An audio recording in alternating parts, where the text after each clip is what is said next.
Hey, what's up guys? How you doing? It is Lasty here. Happy Friday. It is basically the weekend for you now. So hopefully you finish work, school, whatever it is you're doing, and you can sit back, relax, and enjoy a nice weekend. Also, I think we might be seeing some sort of upgrades coming out at some point in the very near future. So watch out for that. The image may be fake. I'm not 100% sure. But today I've got a squad builder for you, and today's squad features, I think it's 5 of the newer transfers in this game. So we've got 5 new players that are playing for different clubs, couple of informs from this week's Team of the Week, and we start off today with Manuel Neuer in goal. He is basically best goalie on the game, that's for sure. Now, the defence is alright. It's not the best defence we've ever had. There's actually a couple of non-rares in there. We've got Digne, don't know how you say his name, but a Frenchman who plays for Roma was exactly what I needed, and you'll see why for chemistry reasons a little bit later on. He was actually very, very good. Really impressed with him. And of course, Kyle Walker, I mean, what more needs to be said? He's probably one of the best right backs on the game, because of the sheer sort of physical that he has, and also of course that pace. Now this is our first transferred player. His name is Taski. Serdar Taski now moves and plays for Bayern Munich, of course. And to look at him, he's not the greatest item, but actually, I thought that he rivaled Jerome Boateng very well. It was actually a very great centre-back partnership. They did a great job. I really like Taski, and I love Boateng. You guys know that by now. But he's one to watch. He's a cheap one. So he's definitely a great option for the Bundesliga. And of course, perfect links to those Bayern Germans. Now, moving on, we've got a player who left Bayern to go to the Premier League. It is Jan Kirchhoff. He's now playing for Sunderland, and he's our second transferred player of today's squad. He is a defensive midfielder, a silver card, and he wasn't that great if I'm honest. However, informed Pogba is in this week's Team of the Week. He's 87 rated. He's got crazy good stats. Not as good obviously as the Team of the Year, but that's 6 ratings lower. And he costs a fair whack. But of course, if you want to bring the price down, feel free to use the regular version of Pogba. Now, Dimitri Payet goes in at cam. He links people up quite nicely, and he is one of the better players on this game. Something about his stats, he's one of those hidden gems. Well, not hidden gem, but one of those gems on the game which everyone loves to use.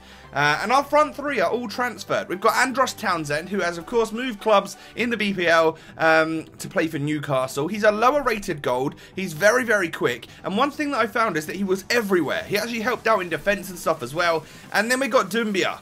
Everyone was hyped about this guy. I thought he was so lame, it's unbelievable. Honestly, I thought he was rubbish. But he has got a 3rd item on the game now, playing for Newcastle, of course on loan from Roma, I think it is. And then we got transferred El Shaarawy. But not only transferred, informed transferred El Shaarawy. He went ahead and got himself an informed Roma item very, very quickly. And he is brilliant. Really like him. He's one of the players I'm going to focus on a FUTWIZ player review this week. So of course, as always, top right corner, you can go and subscribe to FUTWIZ for when I talk about him in a lot more detail. This squad at the moment, around 850k. A lot of that price is obviously in Pogba. So get the regular Pogba, get the regular Roma El Shaarawy, and you're going to bring the price of this squad down literally dramatically, and it would be a budget squad. Of course, we have got Neuer and Boateng in there as well, and they're relatively expensive, I guess. But this, again, was one of those teams where I played a whole bunch of games. It wasn't just like a 4 or 5 game session. I played like 12 games or something with these guys. I was struggling. The first sort of 4 or 5 games, I had 2 people just either quit on me in the load screen, or it quit, like, lagged out within a first couple of minutes, which sucks. That always really annoys me because it ruins my players' goal to game ratios, when actually someone like El Shaarawy, who got like 7 goals for me, probably we only played 7, 8, maybe 9 games out of the 12, so he nearly got himself a goal a game, which when you look at it, I would prefer to see that. Then maybe in the future it would be good that if a game doesn't go all the way to 90 minutes, if it ends up lagging out or something like that, then it just doesn't go on the record. I don't know. I guess people could, of course, use that to their advantage and not get losses. If they were losing the game, they would just quit or something. I don't know. It's a difficult one to work out. But the whole goal to game record ratio thing, it annoys me a little bit when I don't actually get to play the games. You can see goals going in here from Paul Pogba. He did a great job. I really liked him.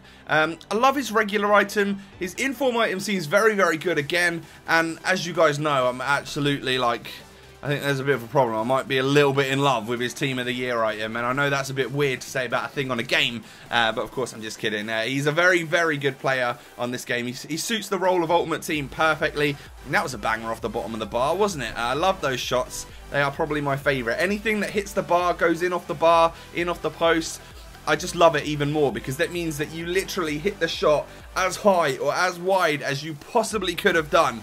It's almost like perfection, I guess. Do you know what? I don't even mind a shot which just rattles off the bar and doesn't go in.